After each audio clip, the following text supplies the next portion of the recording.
વડોદરામાં દારૂનું cutting SMC team પર હુમલો થતાં બચાવમાં 2 રાઉન્ડ ફાયરિંગ 60 લાખના મુદ્દામાલ સાથે 3ની ધરપકડ. વડોદરાના દરજીપુરા ખાતે દારૂના કટિંગની માહિતીના આધારે સ્ટેટ મોનિટરિંગ સેલની ટીમે દરોડા પાડ્યા હતા, જેમાં બુટલેગરોના માણસોએ પથ્થરમારો કરતા અધિકારીઓએ સ્વબચાવમાં 2 રાઉન્ડ ફાયરિંગ કર્યું હતું અને 3 વ્યક્તિની દારૂના મોટા જથ્થા સાથે ધરપકડ કરી હોવાનું જાણવા મળ્યું છે. જ્યારે ફરી એકવાર અરણી પોલીસ વિવાદમાં આવી છે. આંતરરાજ્ય દારૂની હેરાફેરીના ચાલતા નેટવર્કમાં બુટલેગરો પોલીસને ગેરમાર્ગે દોરવા, જેમાં દારૂનો જથ્થો મોકલવામાં આવે છે, તેમાં ટ્રક હોય કે ટ્રેલરની આગળ પાછળની નંબર પ્લેટ ગુજરાત મહારાષ્ટ્રની પાસિંગની અલગ અલગ લગાવીને હેરાફેરીમાં ઉપયોગ થતો હોય છે. જે અંગે આજે સ્ટેટ મોનિટરિંગ સેલે પાડેલા દરોડામાં સમગ્ર વિગત બહાર આવી છે, જેમાં દારૂના જથ્થા સાથે આજવા રોડના ફિરોઝ દિવાન, ફતેપુરા યાકુતપુરાના અલ્તાફ હુસેન અને એકતાનગર આજવા રોડના રતનસિંહ સોઢાની ધરપકડ કરવામાં આવી છે.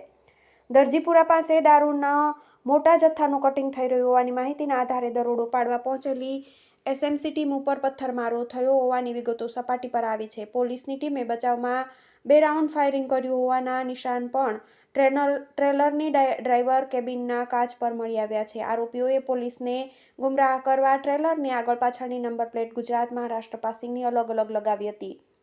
પોલીસે અંદાજે 20 લાખથી વધુનો દારૂનો જથ્થો, લક્ઝુરિયસ કાર, ટ્રેલર સહિત અંદાજે 60 લાખનો મુદ્દામાલ જપ્ત કર્યો છે.